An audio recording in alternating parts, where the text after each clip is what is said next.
Numéro 2. Donc dans cette partie, on va voir donc les indices et le marché des actions. Alors donc, regardons ici déjà l'indice français, le CAC 40. Donc là, vous voyez bien, aujourd'hui, il a pris une baisse, il s'est pris une grosse claque, il a même pris un gap baissier, et donc il a terminé à 4237. On va regarder donc l'indice du S&P 500. Donc le marché américain, les 500 plus grosses entreprises du marché américain. Donc c'est l'indice référence de toute façon pour la bourse. Donc là, on voit aussi pareil, un gap baissier, une bonne baisse qui le fait descendre à 2475. Donc c'est quand même énorme. Euh, donc là, voilà, on est probablement sur un retournement de marché d'après les indicateurs. Alors en tout cas, le MACD, le stochastique, ils indiquent un retournement. Est-ce qu'on l'avait pour le CAC? Oui, pour le CAC aussi. Ensuite, on va regarder pour le futur. Ça, le futur. Est-ce que. Non, il a peut-être pas le même nom.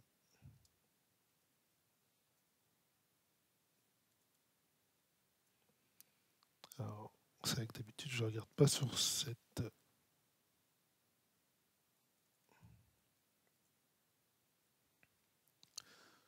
SP futur. Je ne sais plus comment il l'appelle sur.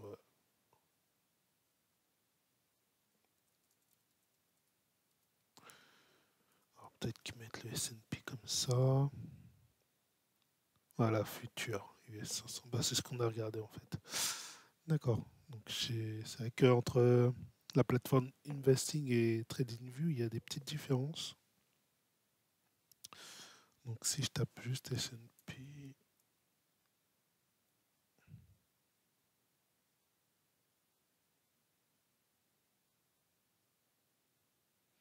donc là, hop.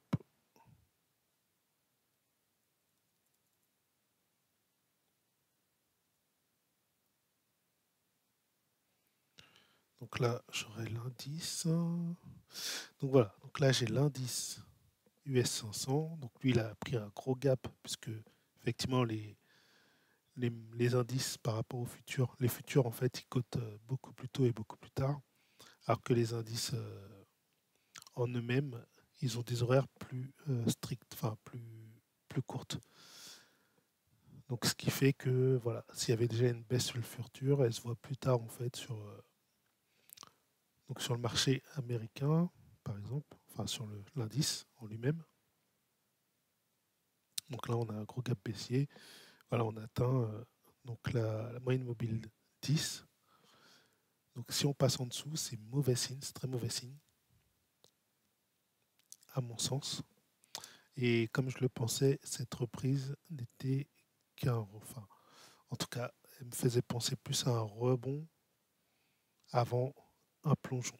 Mais bon, je voulais pas trop m'avancer non plus. Mais j'avais bien l'impression que ça allait rechuter parce qu'il est bien trop tôt pour que les marchés reprennent. Vous voyez bien l'état du monde actuel, comment il est. Ça m'étonne que les marchés puissent reprendre comme si tout va bien. Euh, pour les actions, donc c'est vrai qu'on se disait, bon, c'est sol, etc., c'est cool. Est-ce que ça l'est vraiment? Alors, quelque part, oui, par rapport au prix habituel. On est sur des soldes par rapport à des prix habituels. Ah, ok, voilà. Tesla. Donc Tesla, il est en baisse là. Pareil, ils sont quasiment tous, ils collent à la moyenne mobile 10, c'est fou. Comme si vraiment, voilà, on attend de la séance de demain pour confirmer s'il y a baisse ou pas. bref, Tesla est en train de rebaisser, malgré que voilà, il était bien reparti pour monter. Alors, il y avait quelques actions que j'avais pris en compte, que j'avais eu par mon screener. Donc, alors ici, ici. Ah oui, je voulais vous montrer un truc sur l'indice avant, et après je reviens sur les screeners, sur les actions. Donc là, sur le S&P 500, donc l'indice américain, alors là, ça doit être le futur. Euh, Bah, de toute façon, c'est pas grave, même si je prends le futur, c'est pas grave, c'est pas ce qui est important. Ce que je voulais vous montrer, oui, voilà, c'est ici en mensuel. Si je me place en mensuel, ah oui, non, celui-là il est pas bon, donc je vais prendre vraiment le futur, c'est SP500, voilà. Donc c'est justement le futur qu'il me fallait. Donc là, si je prends donc en mensuel, si je regarde en mensuel, je vois que par rapport à mon indicateur Bollinger, j'ai atteint et je suis passé sous la borne inférieure. Et ça, c'est arrivé très peu de fois dans l'histoire. C'est arrivé seulement au moment des crashs boursiers. Donc là, il y a eu en 2008 qui a été vraiment le gros crash, le plus gros crash récent. On a eu celui de 2000, je crois que c'était la bulle Internet à peu près, dans cette zone-là. 2000, environ 2000, 2000-2003, ouais.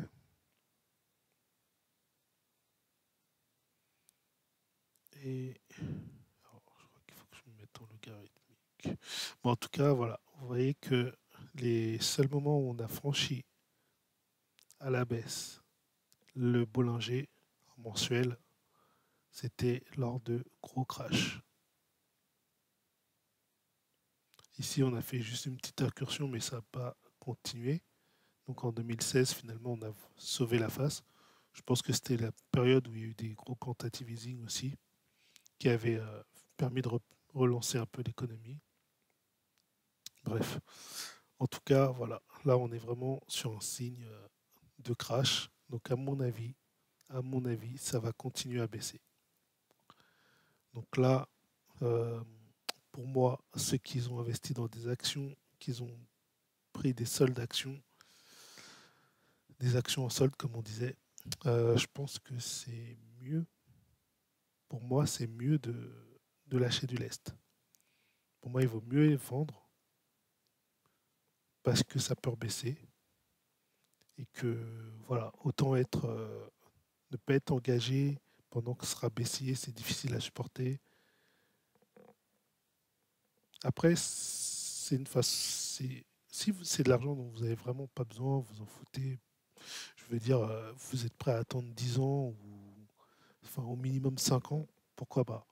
Si vous n'êtes pas prêt à attendre 5 ans pour retrouver les niveaux que vous aviez ou voir euh, les niveaux de 700, par exemple sur Tesla, qu'on réavoisine avec les 700-800 $. Si, euh, donc si vous n'êtes pas prêt à attendre au moins 5 années pour ça, honnêtement, vendez maintenant. Vendez maintenant, enfin surtout si demain ça s'annonce mauvais, vendez.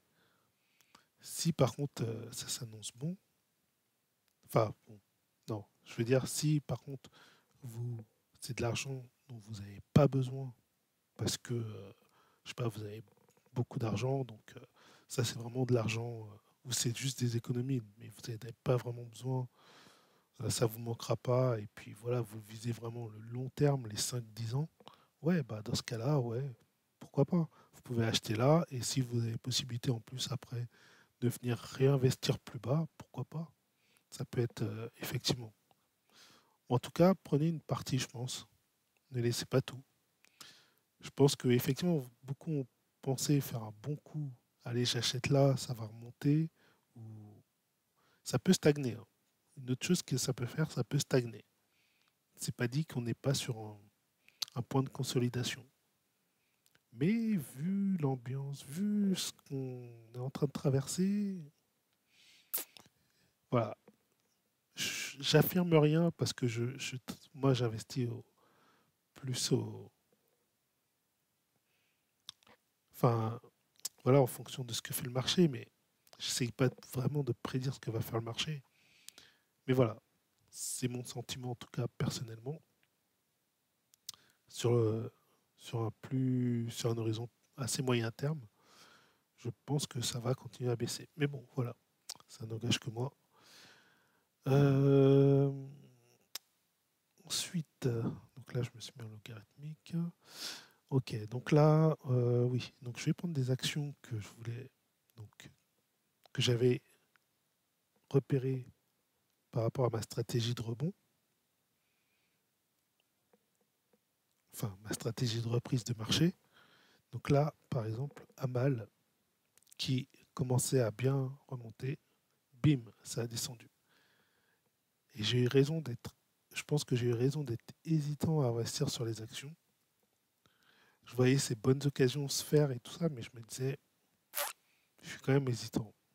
Meso, ah, il reste bien. Il a pris une hausse même aujourd'hui, bravo. Et par contre, bah, il a baissé dans la journée, mais quand même, il est bien monté. Google, donc Google, enfin c'est Alphabet en fait. Google et Alphabet, c'est pareil. Donc baissier, gros gap, bim, comme le marché. Donc c'est des grosses actions américaines, hein. Donc là, quand on est sur des grosses actions comme ça colle souvent à ce que fait le marché, l'indice. C'est même eux en fait qui sont initiateurs de ce genre de repli du marché, je dirais.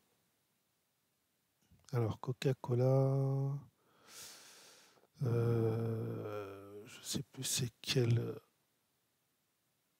je sais plus c'est quel, son nom de cotation.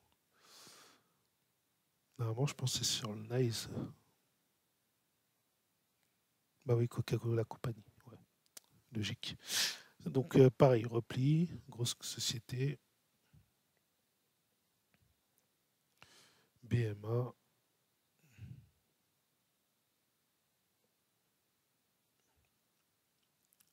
Donc là, ça stagne.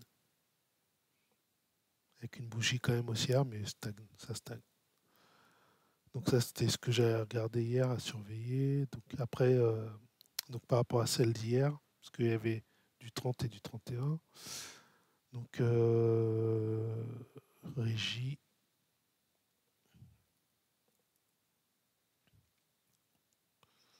régie. Donc régie, c'est en train de baisser. Et SBLK a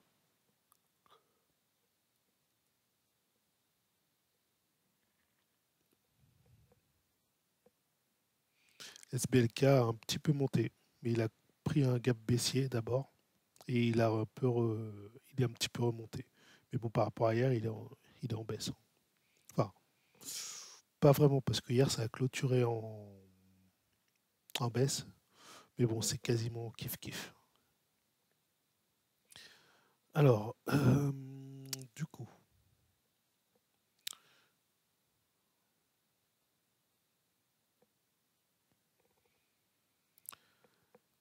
donc je vous montre mon Pro Screener,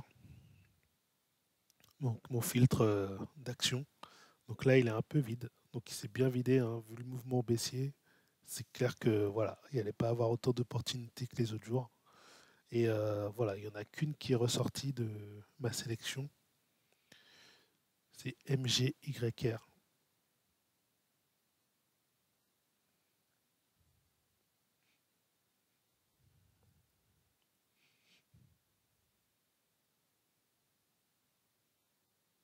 Donc ouais, déjà, enfin, quand on voit le graphique, il n'y a pas de liquidité.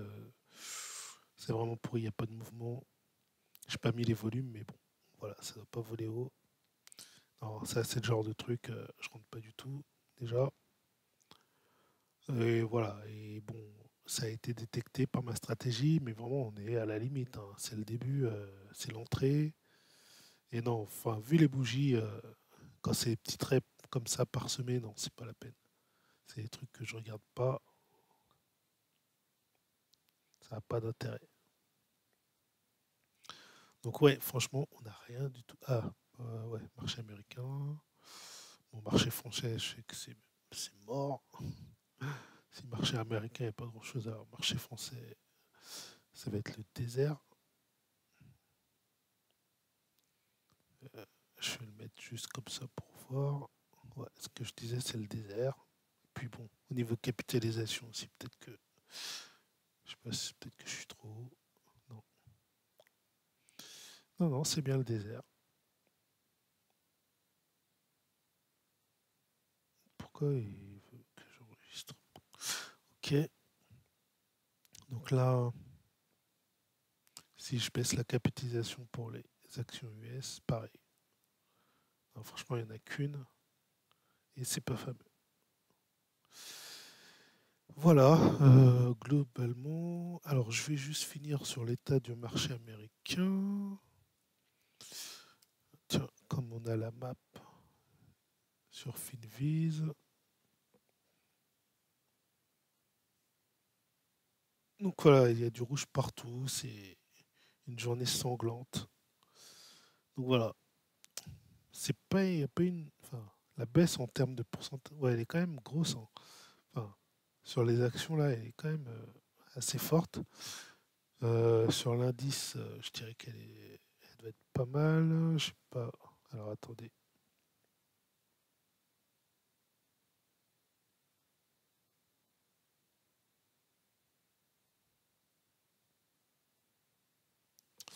Voilà, donc là en fait j'ai été directement sur Boursorama. Donc voilà, comme ça on voit la variation. Moins 4,30% voilà, sur le CAC 40. Donc ouais, ça s'est fait massacrer aujourd'hui quand même. C'est quand même assez fort comme baisse sur un indice pour une journée. Donc voilà, voilà. Donc l'état du marché n'est pas glorieux. On peut regarder au niveau du monde. Voilà. Marché canadien rouge, Irlande rouge, Irlande anglais rouge, la Chine dans le rouge aussi. Enfin tout le monde dans le rouge, hein. Ah tiens, il n'y a que Total, mais bon, il est quasiment à l'équilibre. Allez, donc j'arrête cette vidéo ici. Merci de m'avoir écouté. Bah écoutez, ça a été un plaisir de faire la vidéo. Bah, je referai. Voilà, maintenant je vais faire des petites séries comme ça de vidéos sur les actions et en plus des cryptos, puisque bah, j'aime bien l'univers des actions, hein. De toute façon, je comptais en faire, mais bon, jusqu'ici j'étais plus centré sur les cryptos au niveau vidéo. Voilà, donc n'hésitez pas à me laisser un like, et puis comme ça m'encouragera à faire d'autres vidéos, des vidéos de plus meilleure qualité, et de vous donner plus d'informations sur des stratégies et mes screeners, etc. Allez, ciao, bonne journée.